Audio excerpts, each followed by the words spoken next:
LC. Salve, salve, meus amigos e minhas amigas. Alegria grande estar aqui para conversar com vocês sobre licitação e contrato em mais um episódio do nosso podcast Reverbere, o podcast do Portal LC. Esse é o episódio de número 38. Na verdade, em outros episódios aí, vocês vão perceber, eu vou dar uma complicada nos números, mas é porque a gente gravou alguns, deu uma mudança na programação, tem algumas prioridades, e por isso, esse sim é o nosso episódio de número 38, que eu estou aqui para conversar sobre um tema relevantíssimo para a nova lei de licitações e estou com uma convidada que é conhecida de todos vocês que acompanham o trabalho do Portal LC. Infelizmente, ela ainda não esteve em nenhum dos episódios do Reverbere, mas já esteve em diversas lives com a gente, não é, Nádia? Já participou aí de vários cursos também com o Portal LC. E eu falo, como vocês já viram, da minha querida amiga, professora Nádia Dallagnol. Nádia é consultora e professora na área de licitação e contrato, com experiência há mais de 10 anos, especialmente na etapa de disputa.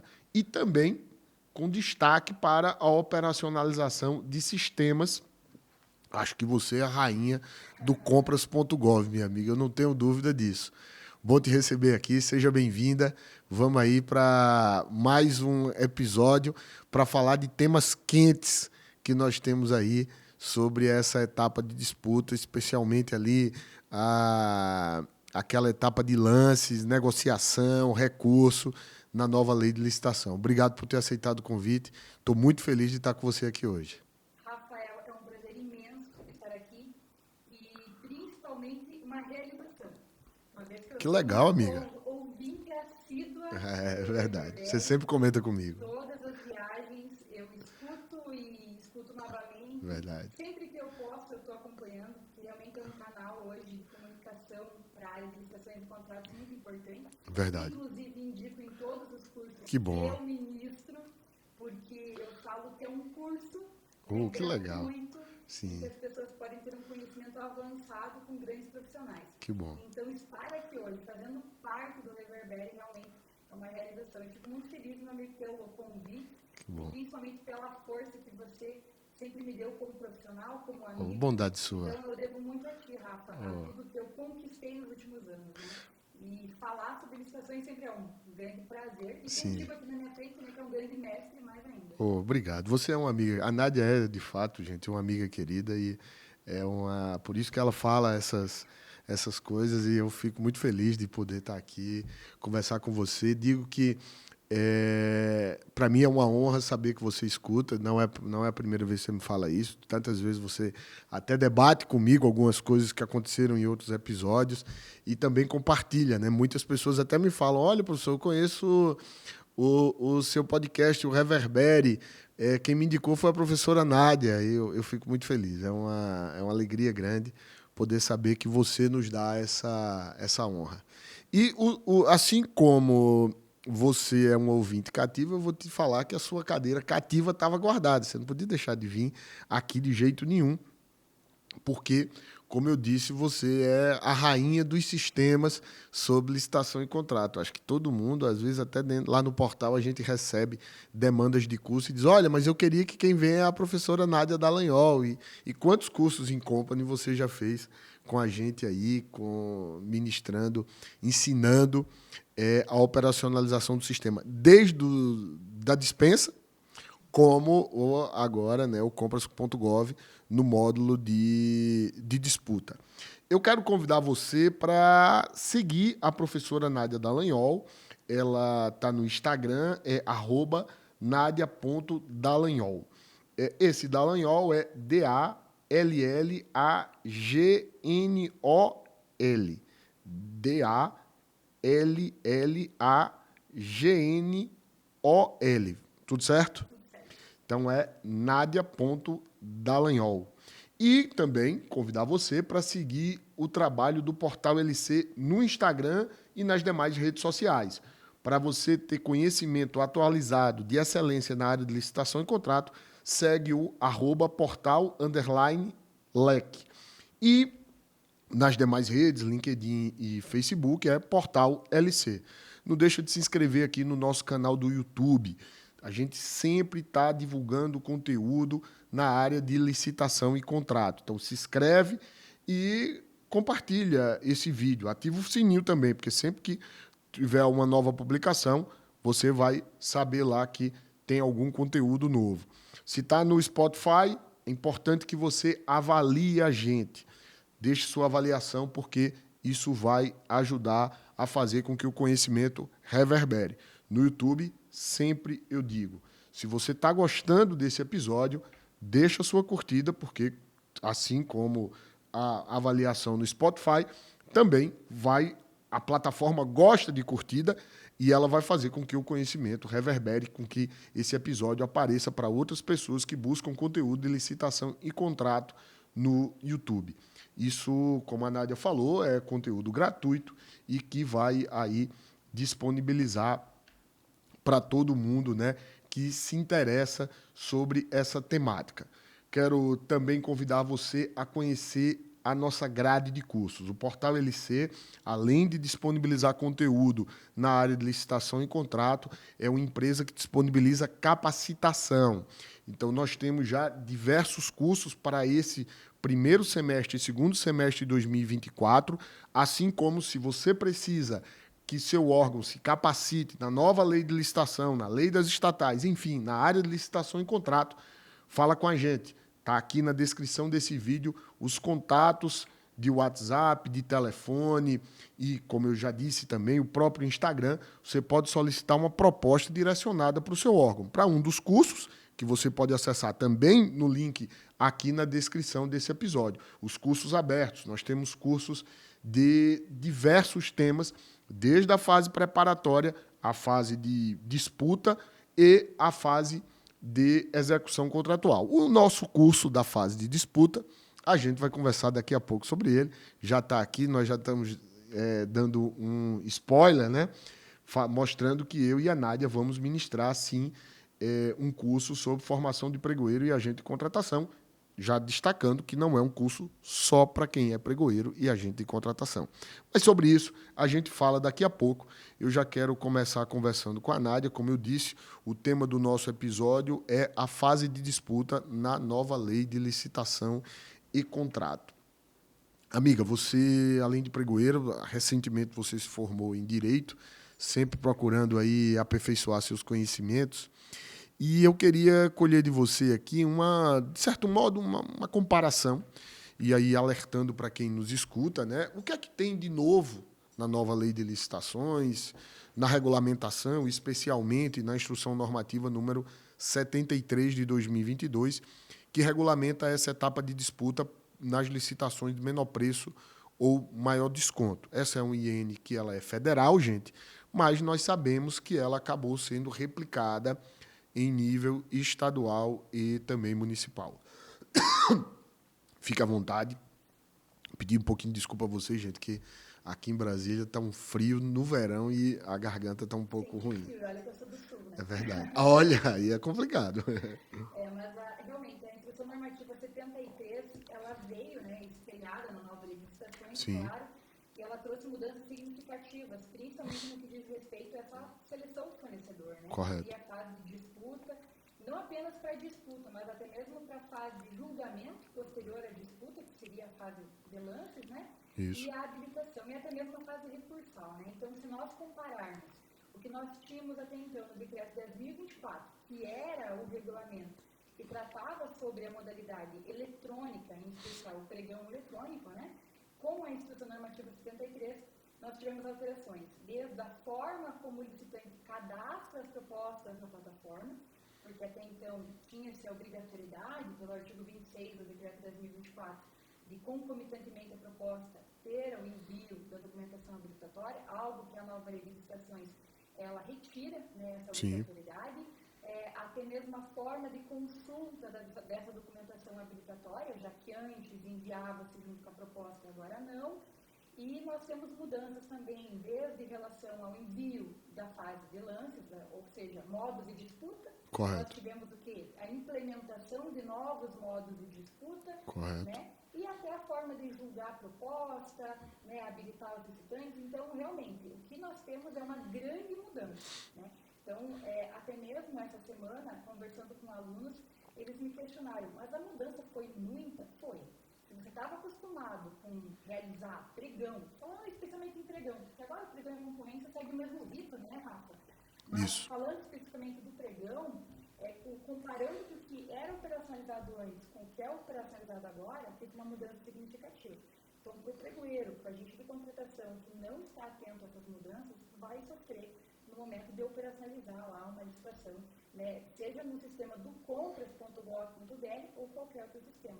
Porque, independente do município utilizar o compras.gov.br, os demais sistemas, eles também vão de encontro com a instrução normativa. Sim. Como você bem pontuou, Rafa, hoje, grande maioria dos municípios, falando em especial dos municípios, não regulamentaram o menor preço, o menor desconto. Sim. Né? Simplesmente seguem N73. E muitos que regulamentaram, assim, mudaram pequenos aspectos, como regras de publicidade, Sim. adequando aquela realidade municipal. Mas agora, não tem nem como você alterar um modo de disputa, né, de um regulamento próprio, sendo que não faria sentido nem para o município, nem para o órgão público, nem para os licitantes ter alterações, né, nesse porte. Né? E aí você fala uma coisa que a gente, quando se refere aqui, gente, aos municípios, a gente sente isso não só na legislação, mas até mesmo nos outros sistemas que são utilizados pelos municípios. Aí o sistema que eu digo é sistemas como o compras.gov e, sobretudo, aqueles que são privados, que também se adequaram à IN 73. E esses são os que muitas vezes são utilizados pelos municípios. É importante aqui a gente traçar um cenário de uma coisa que a Nádia falou e que você que é pregoeiro, pregoeira e que também agora está sendo agente de contratação, membro de equipe de apoio, você que trabalha no setor de licitação e contrato, como diretor, como coordenador, como chefe de divisão ou qualquer coisa do tipo, é preciso atentar que a Nádia trouxe um ponto que é fundamental. Muita gente acha que mudou uma coisinha aqui ou acolá. Mas veja, no cômputo geral, mudou a norma, mudou a lei, melhor dizendo, depois mudou a regulamentação, depois mudou o sistema. Né? E você, especialmente, trabalha ali com o sistema. Com o sistema. A ferramenta que te dá é o sistema.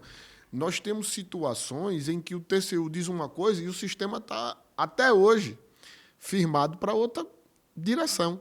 Por exemplo, nós tivemos recentemente o acórdão do Tribunal de Contas da União, que eu não me recordo o número, mas eu vou deixar aqui na descrição desse episódio, que dizia que não pode a administração pública se valer do critério de julgamento de maior lance, que é uma inversão para aqueles casos em que a administração tem a possibilidade de auferir renda pela contratação, que é o que eu e o professor Vitor Amorim chamamos no nosso livro, que vai ser atualizado, calma, vai ser, deixa eu acabar meu doutorado, que nós chamamos de pregão invertido. Então, você tem aquela possibilidade de há muito tempo, acho que o acórdão primeiro de 2009, 2011, faz muito tempo, e o Compras.net nem o Compras.gov estão adaptados a essa regra. Assim, poucos sistemas têm isso. Sim. Então, eu sei que alguns sistemas privados conseguem se adaptar. Correto. Porque o privado, como ele é um sistema mais simples de adaptação, Verdade. então ele vai conseguir adequar a uma norma como essa. E é mais sensível à própria força do mercado também, né, Nádia? E até porque o compras.gov.br, ele depende de estar na legislação, estar na instrução normativa, para Sim. isso se adequa ao sistema. Eu Correto. entendo o lado do sistema do compras.gov.br. Correto, sim, sim. Caso contrário, qualquer acordo, qualquer instrução, qualquer detalhe específico, o sistema tem que se adequar. Ele não consegue, ele atende a nível nacional. Né? O que eu ressalto, na verdade, gente, é que assim, tem muita gente que quer saber operar o sistema. Tem muito pregoeiro que, eu só quero saber do sistema. Olha, mas só saber do sistema não resolve o seu problema. Você tem um conjunto aqui, porque o sistema também tem alguma margem de interpretação da norma. Nem tudo está travado pelo sistema. Então, a gente vai discutir aqui alguns pontos que nós vamos perceber que o conhecimento da norma, lei, regulamentação e do sistema faz você, muitas vezes, tomar decisões sobre pontos que na licitação você fica na dúvida. Peraí, agora o que é que eu faço? Então, você pode até saber o que é o sistema, mas se você não souber a legislação, você não sabe como você vai a condução. Exatamente. Então, assim, é um emaranhado, gente. São diversas camadas que nós devemos buscar conhecer. E aí, assim, eu posso, muitas vezes, ir para o sistema vai me deixar fazer aquilo igual ao modo como eu fazia no sistema Compras Net, Decreto 10.024, Lei 10.520, mas, na nova lei, não seria assim.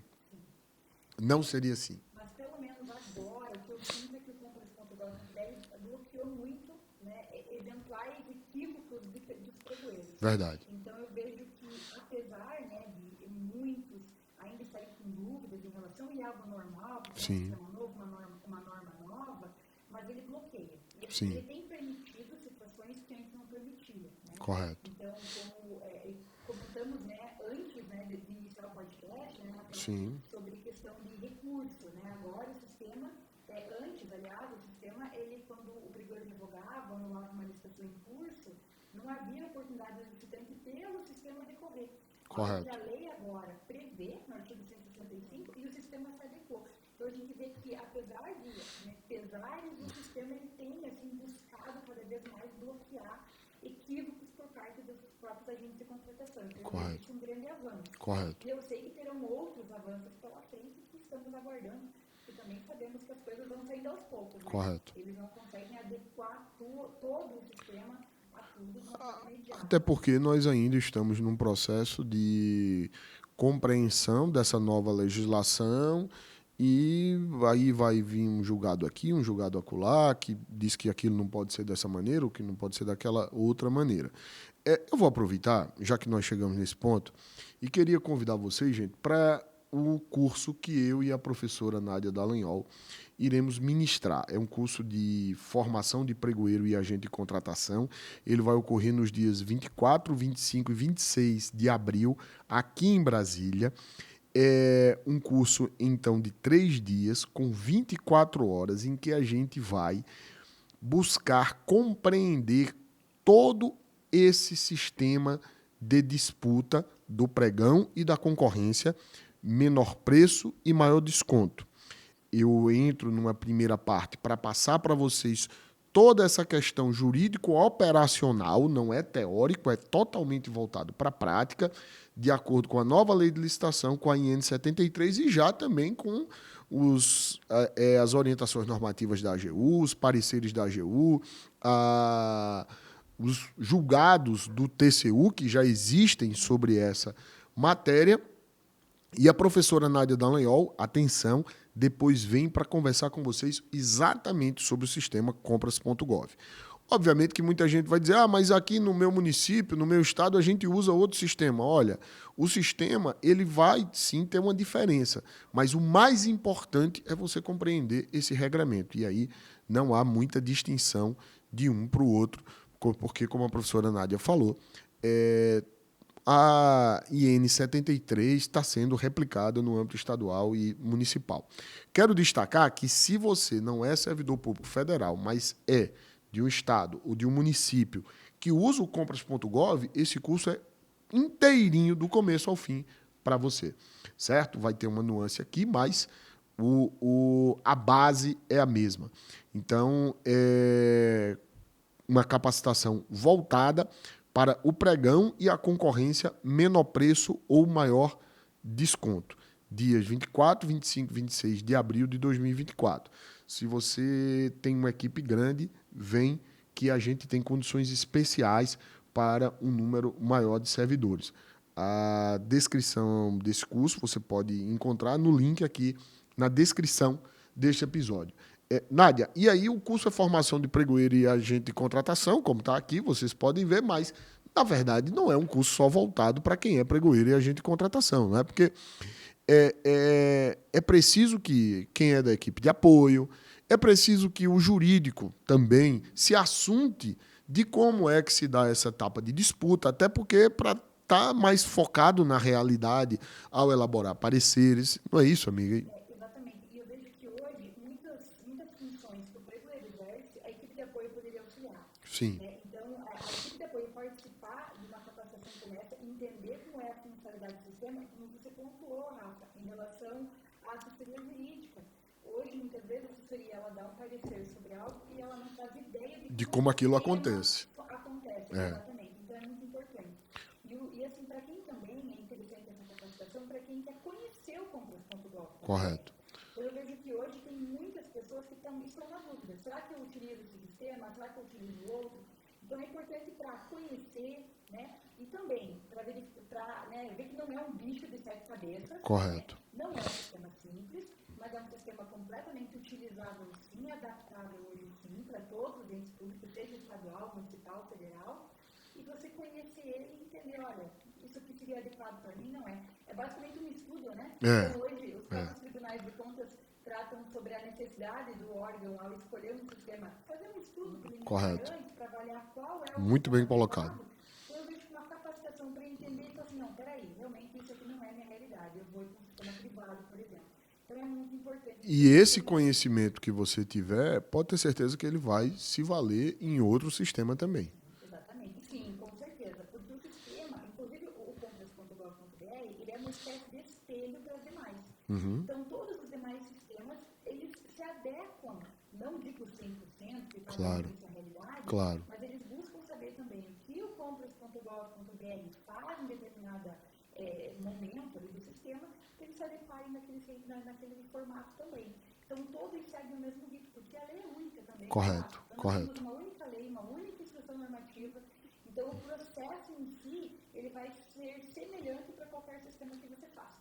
O diferencial vai ser um botãozinho aqui, eu estou lá, mas o importante de uma capacitação é ter esse rito procedimental hoje. E que a nova legislação deixa muito clara a necessidade de seguir a sequência das fases. E a sequência do Compras.gov.br vai ser a mesma sequência dos demais sistemas. Fica o convite, dias 24, 25 e 26 de abril, curso presencial em Brasília.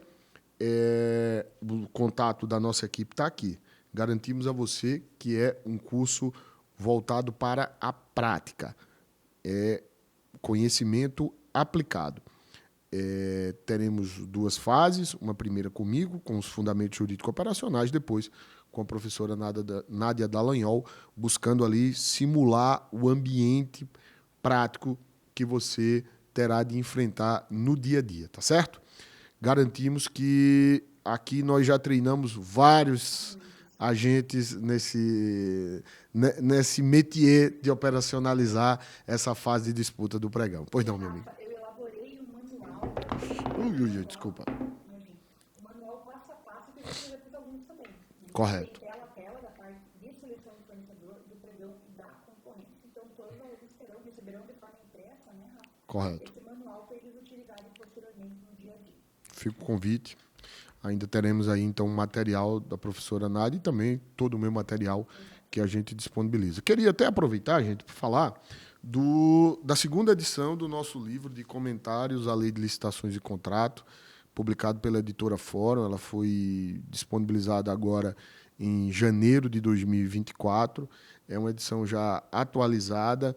Vocês têm aqui um volume 1 e volume 2 sobre a Lei 14.133 inteira.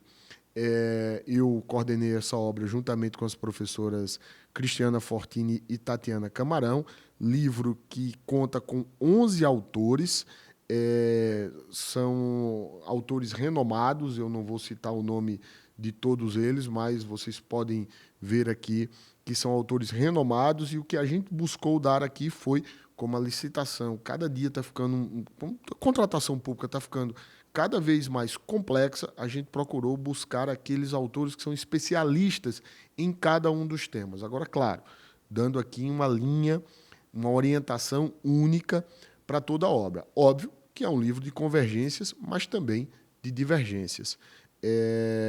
Então, fica o convite para você conhecer essa obra. Esse aqui é da Nádia, porque eu já tinha prometido para ela e ela está levando uma lembrança. Inclusive, a primeira edição dele, maravilhosa. Sim. É um livro que, inclusive, eu também indico para todos os alunos. Eu sei, você é muito generosa comigo. Mas ele é muito prático, porque a dúvida de um artigo você vai diretamente nele. Então, ele traz uma linha de raciocínio justamente com profissionais da área. Né? Então, realmente é um livro maravilhoso. Eu que comento. Obrigado. Bondade sua. Obrigado, amiga. Eu que comento toda essa parte do pregão, toda essa parte de disputa aí. Mas vamos lá. Então, eu queria voltar aqui para dizer o seguinte. Então, gente, existe uma coisa que a gente sempre vai falar aí, chamada do modo de disputa.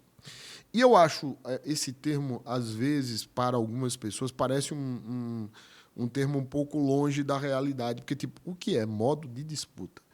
Nada mais, nada menos é do que o modo pelo qual as propostas são apresentadas, ou seja, o modo como ocorre a disputa, a competição. E aqui nós vamos ter, na lei, na 14133, especialmente seu artigo 56, dois modos que podem se misturar entre si: o modo aberto e o modo fechado.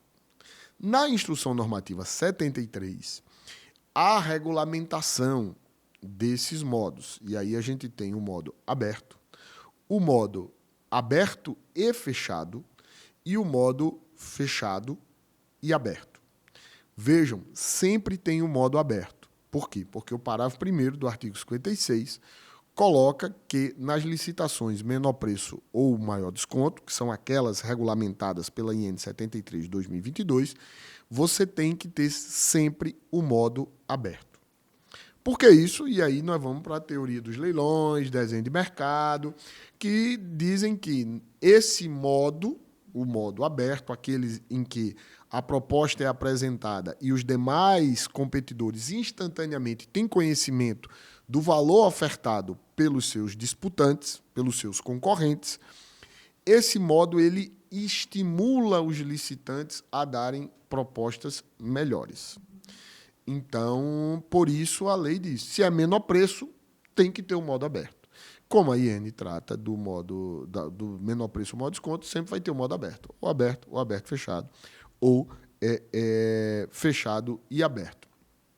Só para a gente aqui compreender, então, que no modo aberto, uma vez ofertada a proposta, uma vez dado o lance, todo mundo já está ali. Opa, tem gente dando esse valor.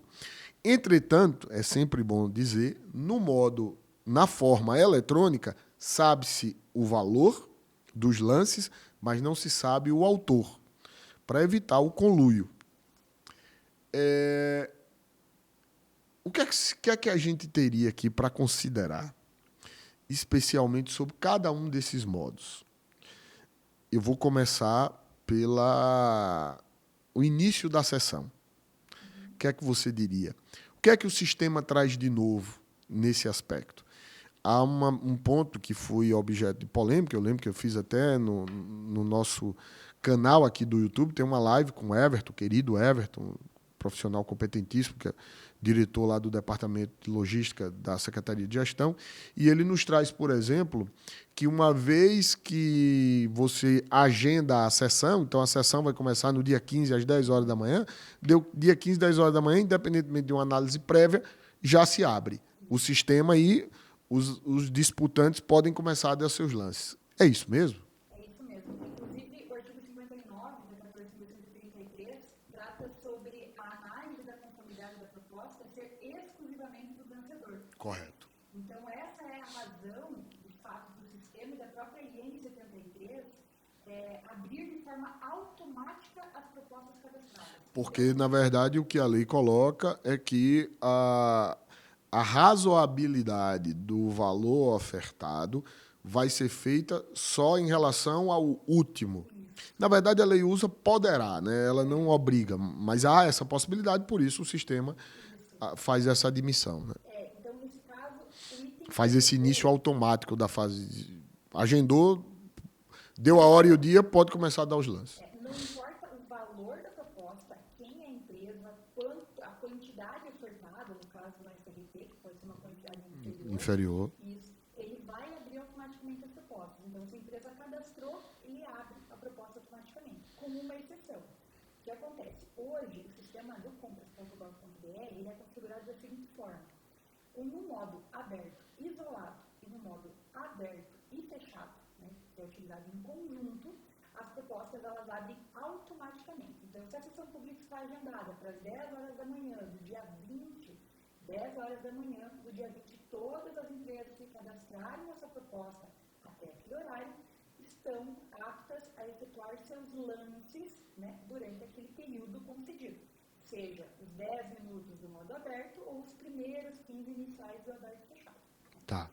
Porém, como nós temos um terceiro modo de disputa possível agora pela Instrução Normativa 73, que é o modo fechado e aberto, esse, por sua vez, ele inicia-se diferente.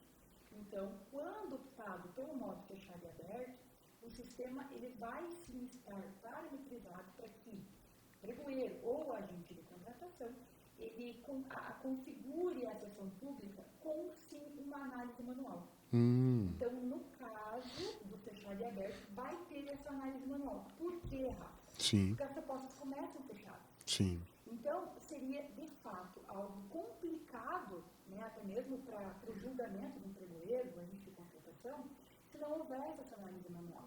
Qual que é o intuito principal dessa análise? Como as propostas elas iniciam fechadas, há uma necessidade de avaliar se nessas propostas fechadas, eventualmente não tem nenhum valor ali irrisório, ou igual a zero.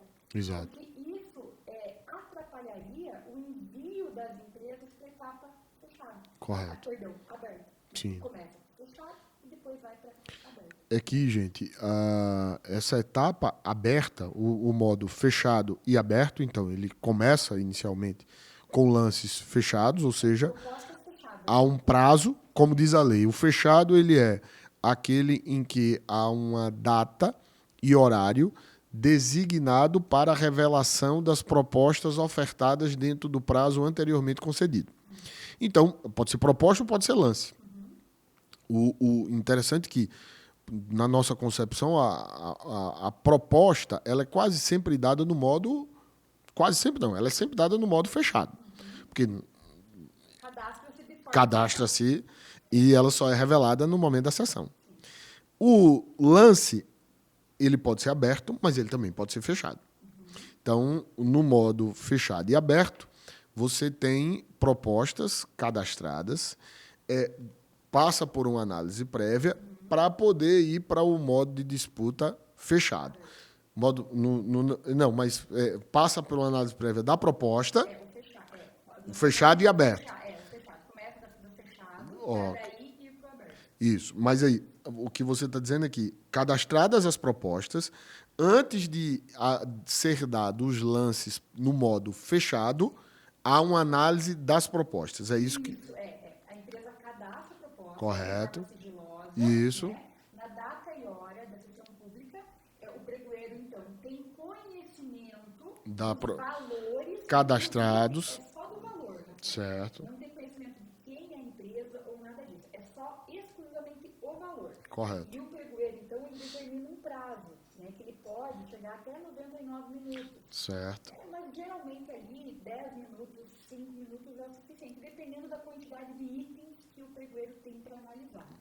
Quando ele faz essa análise inicial, o sistema já automaticamente vai para a etapa aberta. Entendi. Porque ele faz essa análise, na verdade o próprio pregoeiro, a agente de contratação faz a análise no momento fechado, e o sistema então faz uma classificação das empresas para a etapa aberta. Por quê? Porque só vai para a etapa aberta quem está dentro de uma determinada margem. Isso aí era o que eu queria que você pudesse explicar melhor para a gente como é que ocorre isso, segundo a regra da IN. Funciona assim. Vai para a etapa aberta o autor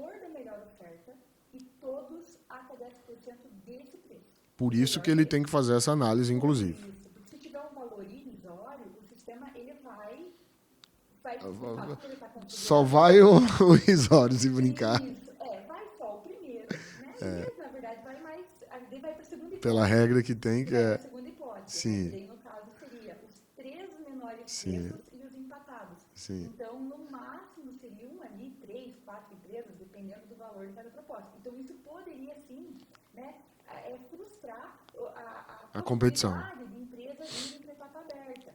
Então, a razão é essa que o sistema ele foi configurado nesse formato quando as propostas começam fechadas. Correto. Então, se você colocar o modo de disputa hoje, aberto e isolado, e o fechado e aberto, é praticamente a mesma coisa. Correto. Tem um diferencial. Correto. E que no fechado e aberto tem essa pré-seleção de empresas Perfeito. que vão para a etapa aberta. Perfeito. Porque o funcionamento dessa segunda etapa, né, após o fechado, no caso do fechado e aberto, e do só aberto, é a mesma. É.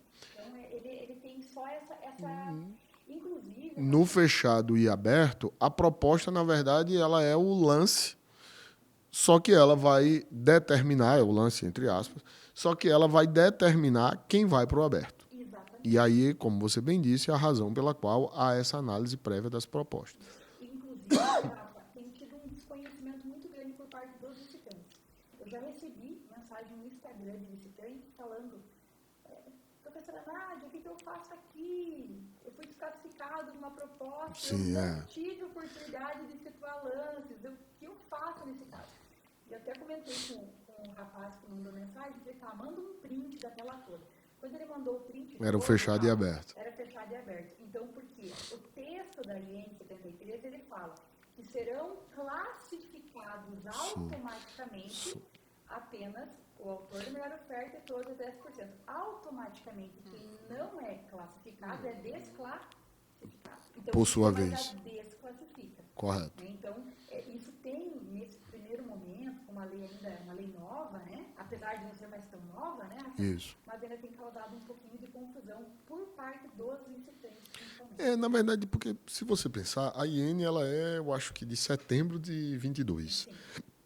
Mas ali a gente teve o sistema logo em seguida, se eu não me engano, outubro, novembro de 22. Foi. E muita gente começou a implementar mesmo a nova lei depois da prorrogação para o final, agora no final desse ano, final de 2023. Então, muita gente que está começando a fazer pregão concorrência na nova lei agora, né? Então, isso é uma situação que de fato demanda aí uma certa cautela. Então, o que é que nós temos? E isso que você fala reforça aquilo que a gente falava ali no início, gente, a importância de se capacitar no novo regime, porque como é que é essa nova regra agora, né? Importante aí a gente dizer, então, que essa abertura automática só ocorre no modo aberto ou no aberto e fechado. O modo aberto e fechado, por sua vez, também tem essa análise prévia. O aberto e fechado. Porque eu vou ter lances e só vão ofertar lances no modo fechado também quem está dentro de uma margem, que é essa mesma margem de 10%. O autor da oferta mais vantajosa, da menor oferta, e aqueles que estão numa margem de 10%. Se não houver, também você vai chamar os 3 que estão ali seguintes. Então, é isso que a gente tem que compreender, que nesses modos que tem a mistura do fechado, só vai para o aberto, no fechado e aberto, quem está numa margem.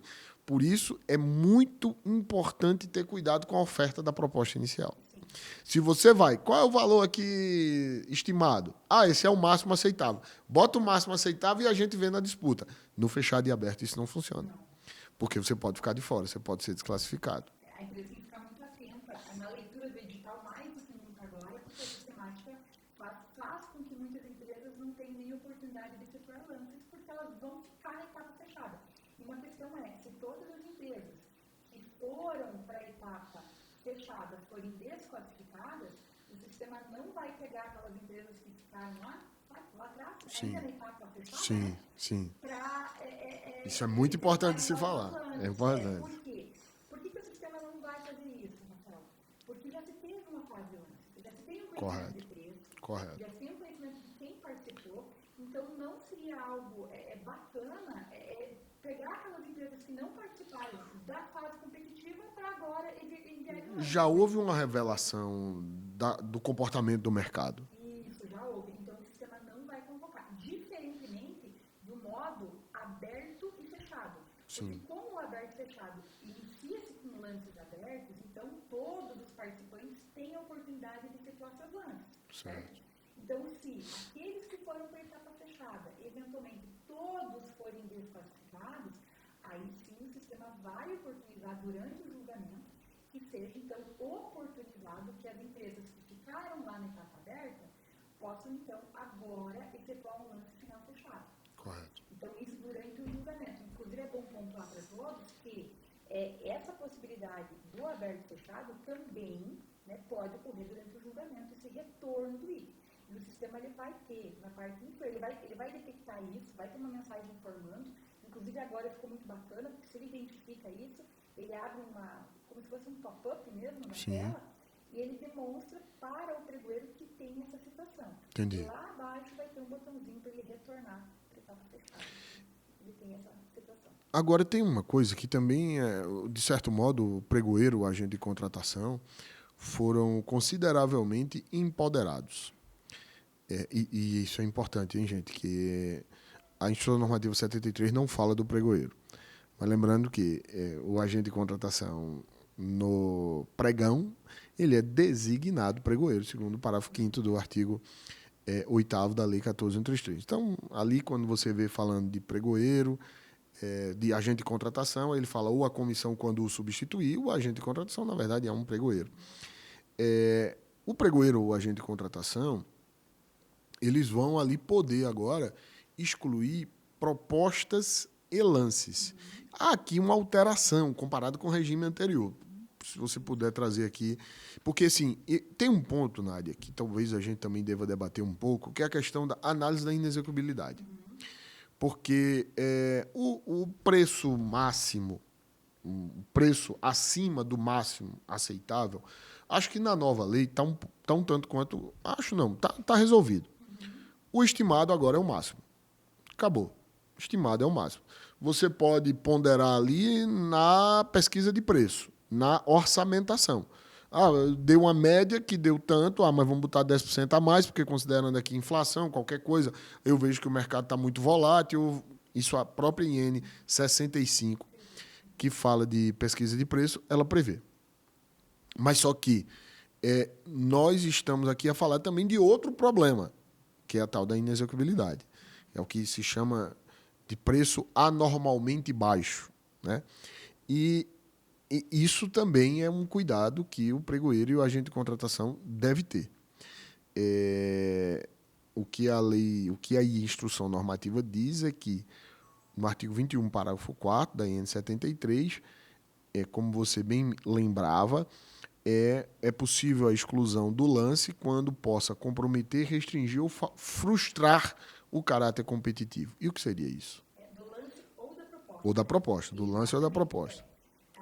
O decreto 10.024, ele tratava sobre a possibilidade de exclusão de lances, Sim. mas não da proposta. Correto. E por conta dessa sistemática que nós falamos antes, em relação ao envio automático das propostas cadastradas para lance, né, quando utilizado em especial modo aberto fechado, agora o pregoeiro tem sim a possibilidade de, durante a disputa, excluir, então, uma proposta, que seria inicial, ou um lance que possa frustrar ou comprometer o caráter competitivo. Então, quando seria a possibilidade, no meu ponto de vista, do pregoeiro excluir uma proposta? Porque eu até costumo usar nas minhas aulas uma analogia para separar o lance da proposta. Né? Então, eu considero, né, a proposta a raiz de uma árvore, né? E os lances eu considero os galhos, tá? Que legal. Né? Legal. Então, quando você, por exemplo, pega essa árvore e arranca a raiz, ou seja, você arranca a proposta, você acaba com a árvore. Correto. Concorda comigo? Concordo. Não vou falar matar, porque é uma palavra forte, né? Mas eu falei agora, né? Mas você acaba ali com a proposta. Então, você exclui a proposta do licitante, você retira a negociação. Entendi. Agora, se você corta os galhos da nossa árvore, seguir os nossos lances, a empresa continua lá, com a possibilidade de envio de lances, né? Mas aquele único lance vai ser excluído. Então, o sistema está de acordo com a IN e tem essas duas possibilidades. Ou a exclusão da proposta, em que retira o licitante, ou do lance, em que ele pode depois, né, efetuar um novo lance. Quando que, no meu ponto de vista, você cabe ao pregoeiro, ao agente de contratação, essa exclusão de proposta? Né? Não entrando ainda nessa questão da inexecuibilidade, eu vejo que caberia quando, de fato, for observado um equívoco de cadastro de proposta. Entendi. Então, algo absurdo mesmo.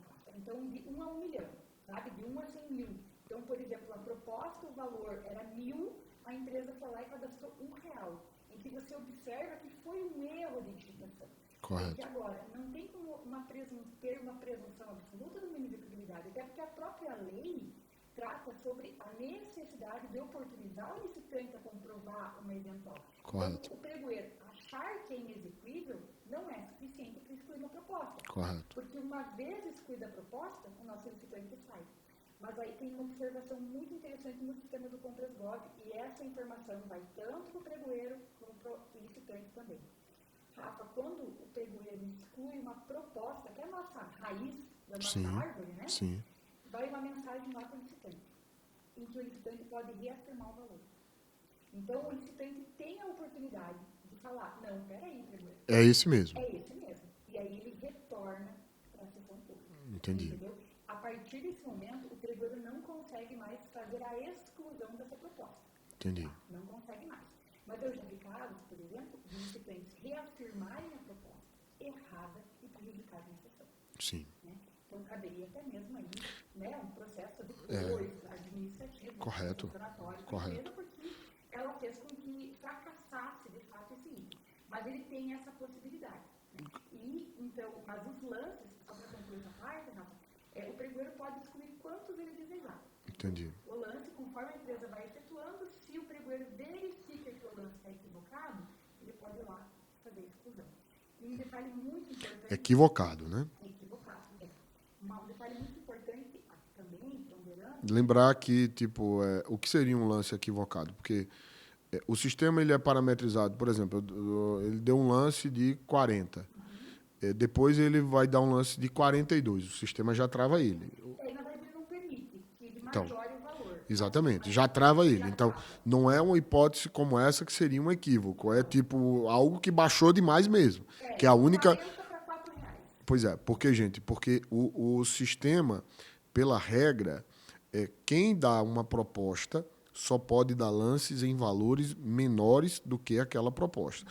Lembrando que o edital, preferencialmente, deve trazer até uma regra entre esse limite, para o cara não ficar, deu 40, 39, 99, 39, 98, então você só pode baixar um percentual mínimo. Então, ele não tem como dar 40 e depois dar 42. Quando ele for dar 42, o sistema vai dizer, não, você não pode dar um lance maior do que aquele que você já ofertou. Mas, Rafael, diz que tem um lance intermediário. Tem. Um lance intermediário é um lance maior do que a menor oferta dada por outro licitante. Mas o ofertado pelo autor de um lance, o autor de um lance só pode dar um lance menor do que ele.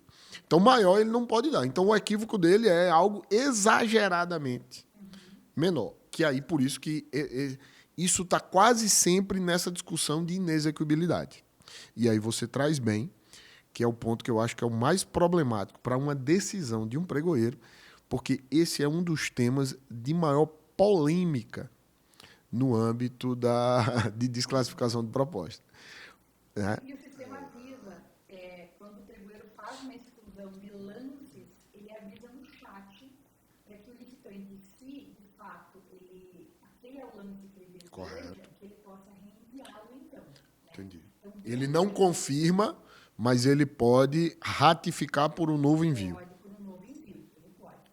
Nós tínhamos um problema maior no sistema anterior, do decreto 1024. Por quê? Porque nós tínhamos, inclusive entrando numa questão, seria a seguinte, e aí vocês vão entender por que eu estou falando disso. No sistema anterior, a forma de envio de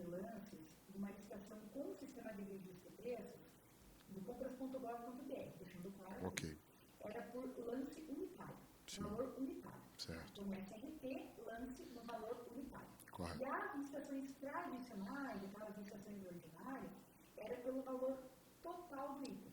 Então, se eu tinha lá 10 cadeiras a R$1.000, dá 10 mil. Então, o lance ele é efetuado em cima dos R$10.000.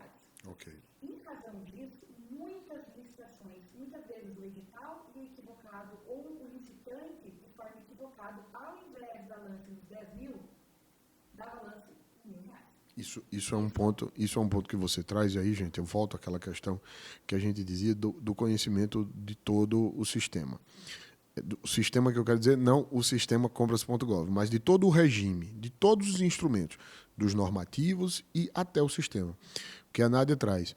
Se o sistema funciona de uma maneira, você, ao elaborar o edital, você tem que saber como aquilo vai funcionar dentro do sistema. Né? Então, se alguém que elabora o edital, que de regra não deveria ser o pregoeiro, não deveria ser o agente de contratação, esse alguém tem que saber como a coisa vai ser lá. Né? No mínimo, chamar o pregoeiro, o agente de contratação, para conversar, mas conhecer do sistema é importante nesse sentido. Né?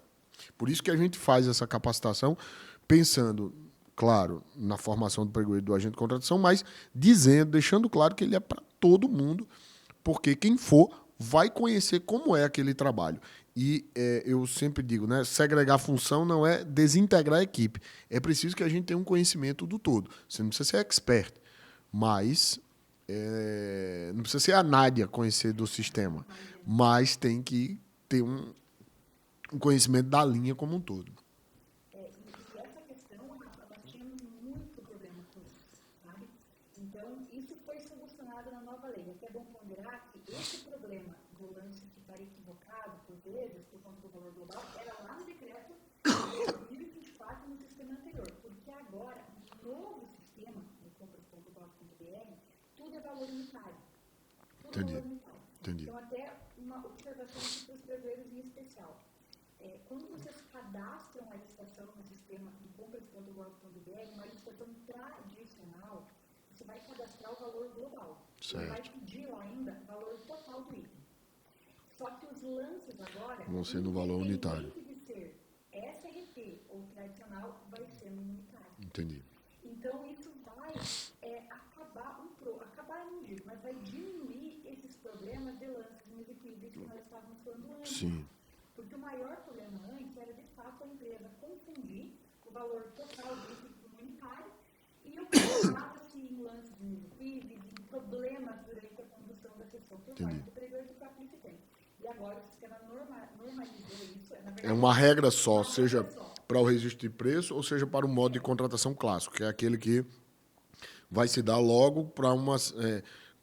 adjudicado, vai para uma assinatura de um contrato. Inclusive, é bom ponderar que tanto numa licitação SRT como numa tradicional, o intervalo mínimo entre lances, porque agora é obrigatório em todos os modos de disputa. Sim. Pela regra da IEM, é obrigatório. Sim. Vai ter que sempre incidir em relação ao valor unitário. Muita atenção nisso, porque eu tenho visto problemas de editais, de sistemas sendo cadastrados um intervalo mínimo maior do que o próprio valor unitário. Entendi. Então, chega ali na sessão pública e o licitante não consegue dar lance. Então, tem que ter essa atenção, o valor sempre unitário agora. E o sistema também vai exigir essa regra da IN, Vai né? exigir essa regra, exatamente. A lei traz a possibilidade, a IN traz a obrigatoriedade, porém não traz qual é esse mínimo. Né? A IN não fala. Isso fica para o edital definir. E aí o que a professora Nádia está dizendo é como o valor unitário, como o valor agora a ser ofertado pelo lance é o valor da unidade, independentemente se é um registro de preço ou se é para uma contratação ao modo clássico, adjudica, já contrata, você tem que ter cuidado nesse intervalo, porque o intervalo ele pode ser expressado aí num quantitativo, já num valor nominal, não num percentual. É isso que você está dizendo. Pode ser ambos. Você pode tanto colocar percentual Correto. como monetário. É isso que eu queria deixar claro. Porque, tipo, se for percentual, não há problema. Sim. Mas se você bota a unidade é R$4, mas o total, digamos ali, daquele item, ou multiplicado pelas respectivas quantidades, ele seja 1.000, nós estamos falando de R$ 4, eu estou falando de R$ 4.000. Aí eu penso R$ 4.000, então a diferença entre o lance, vou botar um valor nominal, vai ser de no mínimo R$ 10. E não vai dar, não vai dar certo, entendeu, gente? Tanto que na dúvida, em relação até essa questão do intervalo mínimo de lance, porque os pregoeiros me questionam muito. Tá, mas como que eu chego ao intervalo mínimo de lance? E realmente, Rafa, concorda ou não? É muito difícil, muito difícil. Então, Eu prefiro a ideia do percentual. Então, exatamente. O que eu tenho orientado é usar percentual. Porque o percentual ele vai variar de acordo com o valor do item. Correto. Então, ele vai ser um percentual se o item for R$ 1, o estimado, ou se for R$ 1.000. Então, o percentual ele vai sempre incidir em relação a ele. O que fica mais claro, né, para o próprio pregoeiro conseguir decifrar, definir isso. E quanto menor o percentual, eu acho, em regra, melhor, né? Porque o problema maior aí é para que não fique uma falsa disputa. Então, como você coloca, então às vezes você bota aí você está dando um valor unitário. Aquilo vai ter uma repercussão conforme a escala. Então, é preciso ter um pouco de cuidado e é uma avaliação de custo-benefício. Até quanto vale prolongar, porque a ideia do percentual mínimo, e aí ó, da literatura que eu tenho, é evitar o prolongamento da disputa. Isso traz uma série de problemas. Isso é disputas mais prolongadas, porque são lances minimamente menores, o que não dá tanto resultado. Outra coisa, próprio efeito do sistema. Você precisa de um sistema robusto demais para ficar colhendo propostas que são de uma disputa irrisória, que não tem benefício nenhum. Então, é nessa ponderação que você vai pensar aí no custo-benefício. Não sobrecarregar o sistema, não prolongar. E aí, o que é que vale a pena? Não, mas aqui, nesse caso, se baixar 2%, para mim já está valendo. Então, e vai ser de caso a caso, eu acho. Né? E eu vejo que tem que levantar histórico também, né? Então, vejo que eles falam o que aconteceu na sessão pública anterior, daquele mesmo objeto, que dependendo do objeto... Perfeito, amigo, perfeito. Esse é um dado muito, muito relevante. Nós ainda não temos a tal da parametrização de propostas, que é a IN 73 e também a IN 67 de dispensa eletrônica prevê. O que seria a parametrização? Seria a possibilidade do licitante, ao cadastrar proposta, já ponderar um valor mínimo, ou valor de... Dizer a ele, vou até aqui. Vou até aqui. Tá aqui eu não passo. Nós ainda não temos isso, pelo menos não no compras com... Eu acho isso até um pouco problemático. Né? É o tal do robô automático, digamos assim, né? Que hoje tem. Mas ainda nós não temos essa questão. Porque se eu revelo essa informação... Aí ele fala que não vai ser revelado o valor, né? Salvo por órgão de controle interno e externo. Mas então, mas aí amanhã é isso que eu falo. Porque, veja, se eu revelo essa informação, amanhã o órgão de controle pode me chamar. Por que você vendeu por esse valor? Eu não sei o que é que pode acontecer. Então, eu não sou lá muito... Não sei. Mas o que eu falo assim, da questão da inexecuibilidade, eu acho sempre um problema. É um problema para os pregoeiros, é um problema dos agentes de contratação, é um problema para a equipe de apoio, é um problema para a área técnica que está dando suporte, porque, veja, primeiro, ela entra num ponto que agora, e eu achei isso muito bom, na Lei 8666, que trazia regras sobre ela, você deveria ponderar uma relação custo e o valor ofertado. Custo de produção, custo da prestação de serviço e o valor ofertado. O que, às vezes, você pegava em empresas que ela queria ter prejuízo, mas ela queria aquele contrato. E isso parte aí para uma avaliação subjetiva da empresa, porque tem empresa que tem condição de suportar esse prejuízo. Para ela, é um custo que vai valer a pena, por alguma razão, porque ela quer dizer que ela presta serviço para o órgão e tal. E isso eu vejo hoje na doutrina, que tem sido melhor admitido, até porque a Lei 14.133 não traz essa limitação dessa análise. Mas, de todo modo, quase que sempre, no âmbito das querelas de Tribunal de Contas ou de Justiça, o inexequível ele quase sempre vence, não é? Você exclui, é inexequível. O cara vai para a Justiça, vai para o Tribunal, ele volta. E a própria IENSA que tem esse prevê, né? Que agora ela trouxe a hipótese de diligência obrigatória. contrato é vantajoso e ela mesmo com eventual ali, não digo prejuízo, mas não tendo um lucro, ela queira aquele contrato, cabe à administração aceitar. Eu não acho que cabe aceitar. Eu acho que cabe à administração perquirir. Tá bom, então deixa eu ver seu balanço. Deixa eu ver de onde é que você vai tirar dinheiro para custear isso aqui. Porque é isso que faz. O Banco Mundial ele tem um manual de análise de proposta de preço anormalmente baixo, que esse é o termo usado no âmbito internacional. Essa questão do preço anormalmente baixo.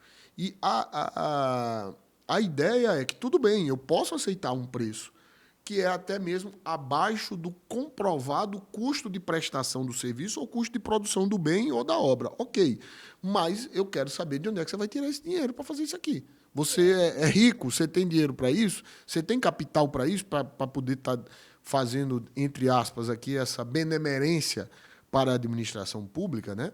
Então, que é a diligência que você muito bem colocou. Então, é importante que a gente parta para alguma análise de um critério, porque não basta a palavra dele. Eu fico pensando no pregoeiro fazendo isso. Pois é. Não pode ser só ele, não pode. Ele não pode pagar essa conta sozinho. Eu quis ponderar isso porque hoje eu Muito vejo bem, amigo. essa parte de seleção do fornecedor e análise habilitatória que cabe ao pregoeiro, ainda falta muito auxílio técnico. Sim. Auxílio técnico de departamento jurídico, auxílio técnico de setor de contabilidade. Então, aqui, a minha fala aqui é até um apelo, né? Sim. Quem é contador, principalmente de municípios pequenos, que estejam junto com os pregoeiros, porque hoje é difícil você encontrar um pregoeiro expert Em tudo. e num balanço patrimonial principalmente, Então é muito complicado. Você exigir um balanço patrimonial, por exemplo, trabalhar tudo isso, coitado, muitas vezes não vai ter uma expertise para isso. Então, assim, eu falo coitado porque geralmente dá aperto no coração. Correto. Porque eu vejo diariamente o desespero deles em relação a isso. Mas Diante dessa comoção da professora Nádia, por favor, gente, deixa aqui o seu comentário. Qual é o tipo de problema que você enfrenta? Isso vai ser muito importante para a gente, inclusive, no nosso curso que nós vamos ministrar lá em abril, entre os dias 24 e 26, curso presencial aqui em Brasília, de formação de pregoeiro e agente de contratação.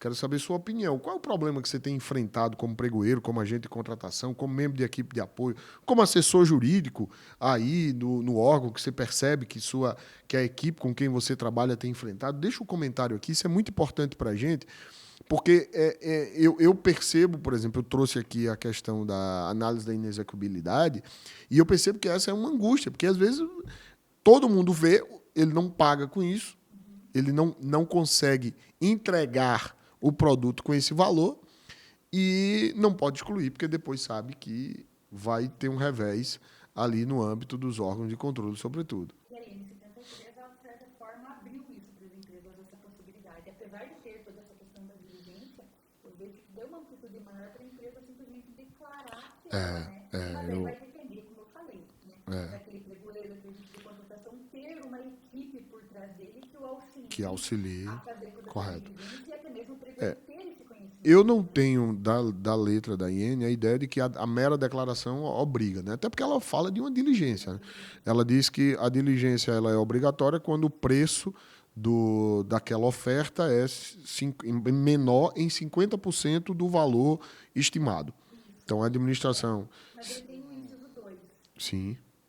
Qual é? Trata sobre não lembro. Proposta. Dá uma olhada que eu não lembro como fala exatamente, mas tem. Que é justamente essa hipótese. Que ele declara. Não, então... Não seria uma declaração. Sim. Mas seria uma forma de que o licitante, ele comprovando... Correto, não, tá. Entendi, isso. É um benefício... Porque o que eu quero dizer é que, tipo assim, tem casos que o licitante, que o pregoeiro, o agente de contratação, ele pode dizer assim, olha, isso aqui eu vou pedir que ele comprove. Por exemplo, uma proposta 55%, 60% menor do que o estimado. Ele não é obrigado, o pregoeiro, isso é uma análise dele. O pregoeiro, o agente de contratação, a comissão é uma análise dela.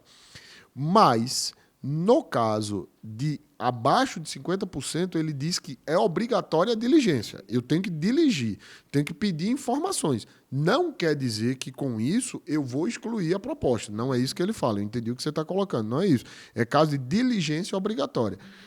A lei, ela coloca que ela traz lá no artigo 59 que propostas cujo valor seja abaixo de 75% para obra e serviço de engenharia são presumidamente inexequíveis.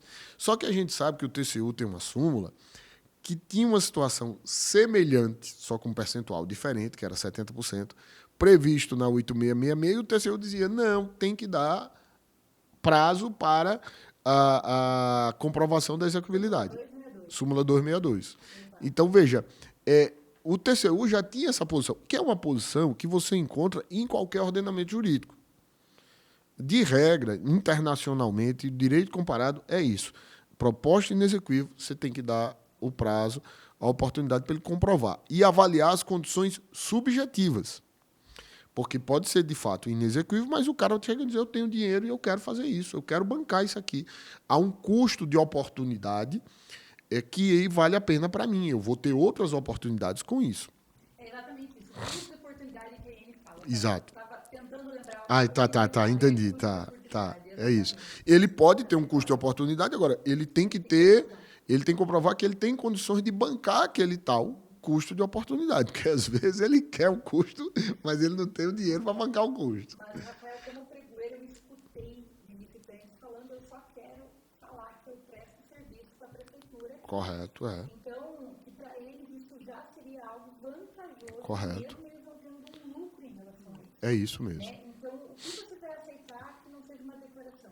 Então, num caso como esse, eu vejo que é complicado, porque o pregoeiro se vê numa situação complicada, porque o licitante fala, não, mas eu quero prestar esse serviço, eu garanto que eu vou prestar esse serviço, que eu vou ter esse contrato, que se você, de fato, se eu descumprir com ele, você vai me aplicar a penalidade, sim, e etc. Então, muitas vezes, a depender do objeto, é complicado. Para a própria empresa comprovar isso através de um documento e a forma como o pregoeiro faz essa solicitação. Correto. Então, e outros casos também, né? Eu sempre me questiono, mas como que eu vou solicitar essa comprovação de liquidibilidade?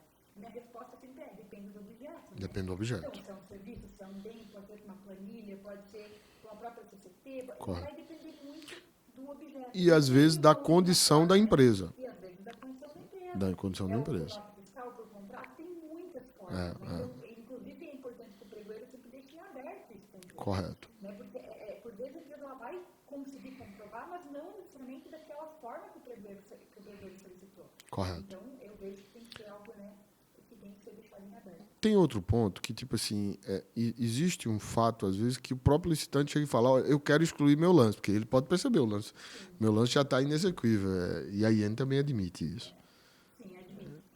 O licitante mesmo, Rafael, ele tem 15 segundos, nenhuma mais do que 15, exatamente. Para excluir. Para excluir. Então, quando ele efetua um lance no sistema, ele vai ter esses 15 segundos para ir lá e desistir desse lance. Mas uma observação ele só pode excluir uma única vez em cada um dos itens. Então, se você tem 20 itens, em cada um desses itens ele pode, uma única vez, deu o lance, ele vai ter 15 segundos para ele mesmo ir lá numa lixeirinha. E esse é um ponto que tá certo de a regulamentação, gente, ter limites quanto a isso. Sim, porque não dá para deixar em aberto. Não dá. É claro, obviamente. Então, assim, o erro é uma oportunidade de equipe. Eu vejo que isso vai facilitar muito o pregoeiro. Porque nós, hoje, com a nova sistemática de vigilâncias, agora tudo pelo unitário, já diminuiu muito esses equipes. E com essa possibilidade também da exclusão, também vai diminuir. E o próprio licitante pode deixar dizer, ô pregoeiro, foi mal aí, ó. Esse lance aí eu coloquei. Ele não consegue durante a sessão. Ele teria que ligar para o pregoeiro, mas aí também é um risco. É um risco e não... Eu não aconselho nem o pregoeiro a excluir um lance quando o pregoeiro liga falando, né? O que eu digo é, acabada a sessão, ele lá na negociação, que é o ponto que eu vou dizer, olha, aí foi um equívoco e tal. E o pregoeiro pode, de fato, mas aí você já tem um prejuízo forte para a disputa, né? Então, assim, o que eu quero dizer com isso é que, tipo, ele não volta para a fase de lance. Então, ele está fora, diz, ó, foi mal, eu digitei errado, você não viu. Quase lá o exemplo que você deu, 40-4. Foi mal, perdão. você não viu e eu queria dar, na verdade, um lance de 41. Estava permitido pela margem, mas não deu, eu tô fora. E vai ser isso mesmo, ele tá fora. Isso mesmo, é. Então, o que eu também oriento os pregoeiros é isso, é que se o licitante, porque veja só, eu já tive problemas com isso, não eu como pregoeira, mas com alunos com essa questão, de empresas concorrentes ligarem para o pregoeiro pedindo para desclassificar a proposta. Porque o que acontece? Se você está lá durante uma sessão pública, o sistema ele não identifica os participantes. Sim. Então, o pregoeiro só tem acesso aos valores efetuados. Sim. Tá? Então, não tem acesso a quem é a empresa. Assim como os licitantes não têm acesso em quem são os demais concorrentes. Então, se uma pessoa liga no pregoeiro e fala assim, ô pregoeiro, por favor, né, exclui o lance tal. Né? O que eu oriento aos pregoeiros é que essa exclusão ocorra só se for, né, visivelmente um erro de digitação. Correto. Porque se for um valor, por exemplo, estamos lá com um lance de R$9 e outro de R$9,10, e alguém liga e pede para excluir aquele lance de R$9, é um pouco quanto temerário. Se estiver dentro da margem do valor... Não deve excluir. Não deve excluir. Não deve Por excluir. quê? Porque o licitante, ou a pessoa que está ligando, não tem como o pregoeiro saber se é o autor daqueles R$9. Né? Então, eu já tive... E mesmo que for, dá margem àquilo que nós conversamos. Exatamente. Dá margem àquilo que nós conversamos. O pregoeiro, no máximo, pode dizer, peraí, eu vou olhar e ele vai avaliar se aquele caso está de acordo com o artigo 21, parágrafo 4º, e dizer assim, isso aqui vai frustrar a competição. Perfeito. Tem que ser feita essa avaliação exatamente. Não é simplesmente o licitante ligar e achar que Correto. ou mandar um e-mail para ele. Ali, porque senão vai virar festa, como a gente havia falado no passado. E aí a gente chega à negociação, que é outro ponto que também sempre foi um tanto quanto polêmico, porque nós tínhamos o decreto de 2024, aquela discussão sobre a obrigatoriedade da negociação, que era obrigado a dar uma contraproposta, e esse era um problema em situações de proposta inexequível. Como é que eu dou uma contraproposta se eu já acho que aquele negócio está inexequível? Lembrando que ele não pode, se você der uma proposta inexequível, você está fora, você não pode aumentar a sua proposta. Exato. Então, vamos ponderar isso. Uma vez que concluiu-se a fase de disputa, Correto. o licitante ele não consegue corrigir um lance efetuado. Correto. Então, o máximo que o pregoeiro vai ter a possibilidade é do que? Desclassificar a proposta. Mas ele Correto. não pode retornar a disputa em hipótese alguma. Tem algumas hipóteses de retorno de disputa, mas depois eu pontuo quais são elas. Mas numa ocasião como essa, não é possível. Entendi. Então, nesse momento, o pregoeiro, então, ele vai o quê? Avaliar aquele valor, né, o último lance efetuado, e, pela regra do artigo 61 da nova lei de licitações, ele avalia e, se for o caso, se necessário, ele vai ter uma negociação de preços, né? Ou seja, ele vai solicitar para que a empresa ali reduza aquele valor. Né? E uma importante, né, ponderação em relação à negociação, e que eu já escutei você falando em outras vezes, Rafael, que não se restringe ao preço, né? Sim, verdade. Então, a negociação não é focar apenas no preço. Verdade. Em outras condições mais vantajosas. E esse é um ponto, né, que muita gente... Essa é uma discussão que eu sempre vejo. Ele deve, o pregoeiro, a agente de contratação, a comissão, deve ou pode negociar. Tem muita gente tem que fazer... Mas não. É óbvio que ele deve ponderar diante do valor ofertado, diante de todas as condições da proposta, já que a negociação não se restringe só ao valor, se cabe negociação. Porque, às vezes, como você disse, a negociação até vai haver. Mas, às vezes, ele olha e fala, isso aqui está perfeito. Às vezes, ele até olha e fala, olha, se mexer aqui, estraga. Não está perfeito, mas está na beira de dar problema. Então, e eu não tenho como mudar isso aqui. Mas é algo muito complicado do pregoeiro, porque você fala, mas quando que eu sei que o valor é negociável ou não? Né? Então, o que eu entendo que deve ser ponderado é a avaliação das ofertas. É difícil. De propostas coletadas na fase preparatória. Hoje nós temos ferramentas, Rafa, que você consegue buscar o próprio PNCP. Agora, se você coloca lá nos contratos, você consegue colocar o CNPJ da empresa e visualizar os contratos daquela empresa. Correto. Então, lá, você tem uma fonte rica de dados agora, que você consegue avaliar, inclusive, se aquela empresa já firmou um contrato similar àquele próximo ao teu órgão.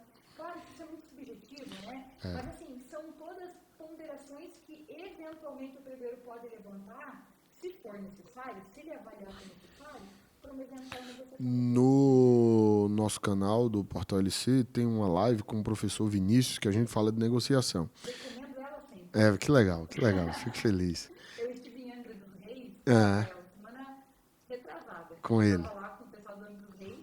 Se o pessoal do Angra dos Reis está escutando aqui, vai lembrar. Vai lembrar que porque o Vinícius é do Rio de Janeiro. Exatamente. E o Vinícius fala uma coisa que é muito legal, que ele fala que, e de fato negociação, ela é frutífera quando o negociador tem informação.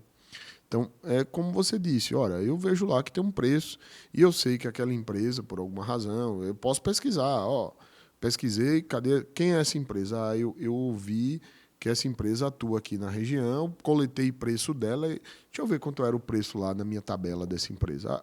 Ela fez lá e fez mais barato. Por que ela está fazendo aqui nesse preço? Né? É óbvio que isso vai envolver uma série de informações, como, por exemplo, lá deu certo, lá foi bem executado, enfim. Da mesma forma de entrega, local de entrega, quantidade de itens, tem muitas ponderações, por isso que é algo complicado. Se você pega um pregão ali, por exemplo, de 300 itens, Rafael, correto, fazer uma avaliação item a item disso, realmente é complicado. Então, acaba que ele tem que confiar muito na própria pesquisa de preços, no próprio valor estimado, e ponderar aí se cabe ou não a negociação. Né? E um detalhe importante em relação à negociação, agora falando do sistema de compras.gov.br, que teve uma alteração bem importante aqui. O que ocorre? No sistema anterior, né, da lei 10.520, de 2024, quando ocorria essa negociação via chat, o pregoeiro conversava via chat, o licitante respondia via chat, né? E o pregoeiro tinha um campo para ele mesmo colocar o valor negociado. Então, ao lado do porque era a contraproposta, né? E ele fazia uma contraproposta, era isso que o decreto dizia. Isso, a contraproposta no chat. Correto. O licitante concordava ou não, se concordasse, o pregoeiro adequava isso no próprio sistema, certo? Então, ficava a cargo do pregoeiro. Correto. Agora muda. Agora, o novo sistema trabalha da seguinte forma. Sim. O pregoeiro, inclusive, não só pode, como quando cabe uma negociação, eu sempre recomendo que primeiro ele vá até o chat, que é o canal de comunicação. Sim. Né? Inclusive, uma observação, vamos abrir um parênteses. Né? Sim. Agora, o CompraGov tem 2 chats. Lá em cima vai ter o chat geral, que é a mensagem da compra. Sim. E em cada um dos itens ele vai ter um chat individual. Coitado do pregoeiro e do agente de contratação. Não, mas foi bom, Rafa, porque antes o pregoeiro precisava selecionar o licitante e ficar esperando ele responder. Nossa, entendi. Agora não. Agora ele vai lá no pode item. Conversar com 3 itens diferentes, que legal. empresas diferentes e o chat não quer. Entendi. Legal. Então, voltando agora, fechando o país, né? O licitante, o pregoeiro, aliás, ele conversa com o licitante, chega a um consenso em relação a uma negociação e cabe ao pregoeiro, então, ele sugerir um valor negociado. Que legal. Vai ter um campo de negociar em que o pregoeiro manda esse valor sugerido. Essa informação vai lá para o sistema do licitante. Tá. O licitante avalia isso e o licitante precisa, prestem atenção, gente, precisa confirmar esse valor. Então, cabe um ato do pregoeiro em solicitar e o licitante em confirmar. E no momento dessa confirmação, o licitante pode colocar um outro valor. Por exemplo, se o pregoeiro sugerir... Uma contraproposta da contraproposta. Exatamente. O que o licitante não vai conseguir majorar... O valor resultado da sessão de lance. Mas ele vai conseguir. Se, por exemplo, o valor finalizou em 900, o pregoeiro sugeriu... O valor finalizou da sessão de lances. Isso, 900. O pregoeiro sugeriu 800.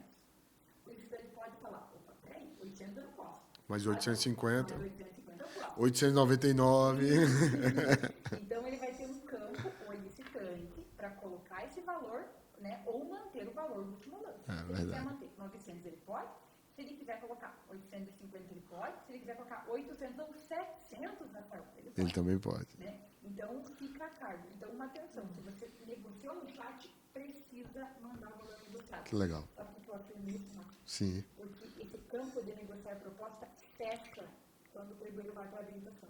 Entendi. Então, lá na habilitação, que é a próxima fase, ele não consegue mais negociar. É claro. Então, se ele esqueceu de negociar no julgamento, ele vai ter que desfazer o julgamento para refazer a Correto. negociação. Então, dá uma trabalheira. É porque, na verdade, a negociação ela não é uma fase autônoma. Ela está dentro da fase de julgamento. É você acatar a proposta. Você pega a proposta final ali e tal. Você pode negociar, por isso que a gente fala, pode negociar a proposta como um todo. Uma vez que você fecha e vai para a habilitação, é porque você aceitou. Marca, prazo de entrega, todos os elementos, preço, todos os elementos que compõem aquela proposta. Agora, isso e muito mais vocês vão poder conferir no nosso curso, que vai ocorrer entre os dias 24, 25 e 26 de abril, presencial em Brasília, com 24 horas, com material para que vocês possam operar o pregão e também auxiliar o pregão e a concorrência e também auxiliar o pregoeiro, o agente de contratação, nessa etapa de disputa por menor preço e maior desconto. Fica o convite, seremos eu e a querida amiga professora Nádia Dallagnol. A gente já estourou o nosso tempo. Muita coisa para falar no curso. Eu imagino. Mas se eu pudesse... Se aqui em 1 hora a gente já falou isso, imagine em 24, né? Mas tem muitos outros detalhes, né? Mas a gente vai deixar para uma outra oportunidade e para o curso. E eu imagino que tem muitas coisas que angustiam vocês. Então, por favor, deixa aqui pra gente. A gente até grava outro episódio, quem sabe,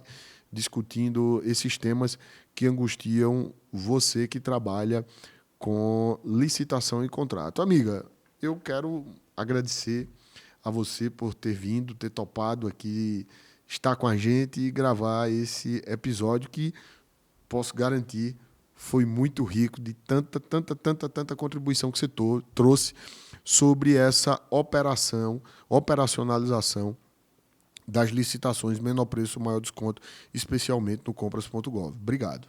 Rafael, eu que agradeço. É um prazer imenso estar aqui na Reverber. Espero retornar. Vai retornar, não tenha dúvida, não tenha dúvida. E, assim, vir a Brasília para sair do interior do Paraná, Francisco Beltrão, Verdade. moro longe daqui. Longe. Conheço, maravilhosa cidade. Mas vir de lá até aqui para gravar esse episódio estou muito feliz, muito obrigada pela oportunidade. Conte comigo sempre, saiba que você tem aqui uma sei disso, eu sei. E você pode contar comigo sempre. E mais uma vez agradecer e dar os parabéns aqui pelo obrigado. Pelo portal LC. Obrigado. Porque hoje eu sinto uma necessidade no meu Instagram, inclusive eu também levo muito conteúdo. Eu vejo isso. E eu faço conteúdo principalmente em relação ao sistema do compras.gov.br. Verdade. Porque eu sinto essa necessidade de levar esse tipo de informação, né? Mas o portal LC, de igual forma, também leva muita informação. Bom, e obrigado. nós que temos essa possibilidade, né? Eu costumo sempre falar que, para mim, conhecimento bom é conhecimento compartilhado. Verdade. Então, se nós temos a oportunidade de auxiliar alguém, muitas vezes com uma pequena frase, com 3 segundos, nós conseguimos salvar a vida de muita gente. É verdade. E salvar uma vida, eu falo assim, até parece forte, né? Sim. Mas é que realmente o que eu sinto hoje das pessoas que agradecem quando nós conseguimos repassar. Eu espero que nesse episódio a gente tenha conseguido levar um pouquinho, né? Você fez muito isso, pode ter certeza. Hoje a vida do pregoeiro tem passado, enfim. A gente que convive com esse pessoal, que operacionaliza, que aplica o direito, digamos assim, que faz gestão pública no dia a dia, você falou aqui da angústia de muitas pessoas. Mando o meu abraço para Francisco Beltrão. Um abraço, gente, vocês de Francisco Beltrão, do Paraná, da região oeste do Paraná, sudoeste do Paraná, né? Porque é oeste, mas é sudoeste, mais precisamente, do Paraná. E um abraço, espero retornar em breve. Com certeza, muito obrigada. E a você que está nos assistindo, fica o meu muito obrigado por essa audiência. Quero mais uma vez, não posso deixar de dizer, que se você quer acompanhar o trabalho da professora Nádia Dallagnol, como ela disse, no Instagram dela tem muito conteúdo e é @nadia.dallagnol. DALLAGNOL. O meu é @Rafael Sérgio de Oliveira e o do Portal LC é portal_lec. No Facebook e no LinkedIn é @Portal LC. Não tem arroba. No LinkedIn e no Facebook não tem arroba. É tanta coisa que a gente confunde, perdão. Mas é Portal LC.